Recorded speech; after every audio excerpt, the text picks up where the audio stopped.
ভবিষ্যৎ।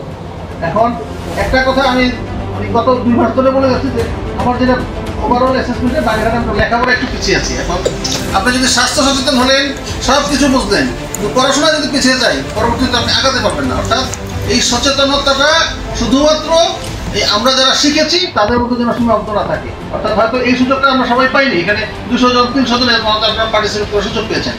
আপনাদের মানে আমরা বলবো যে আপনারা সৌভাগ্যবান, আপনাদেরকে অভিনন্দন জানাই। কিন্তু আপনার মাধ্যমে যারা আপনার সমবয়সী যারা আছেন, আপনার পিয়ার গ্রুপ যারা আছেন, আপনার পিয়ার গ্রুপ একটা বলেছেন যে এরকম অর্থাৎ এই গ্রুপে থাকলে পিয়ার।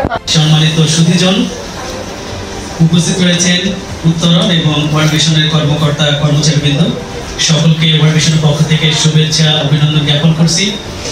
আজকে এখানে একটা প্রজেক্টের সমাপনী অনুষ্ঠান, কিন্তু এটা ওয়ার্ল্ড ভিশন অনেক ধর্মীয় নেতাদেরকে এখানে ইনক্লুড করেছে এবং তারা সবাই সহযোগিতা করেছে। আমরা অংশগ্রহণ করেছি ব্যক্তিগতভাবে। এখানে যারা যখন যেভাবে অংশগ্রহণ করেছে নিজেরাও উপকৃত হয়েছে, জ্ঞানগতভাবে মোটামুটি কখনো যখন অংশগ্রহণ করেছে তখনই কিছু অর্থনৈতিক সাপোর্ট এরা দিয়েছেন। সব বিষয়ে মিলে অনেক বিষয় কিন্তু এখানে উল্লেখ করা হয়েছে।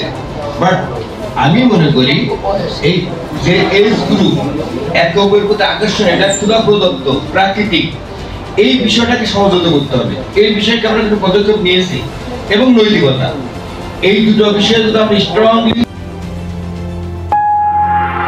গাংচিল টিভি, সত্য প্রকাশে অনুসন্ধানী চোখ।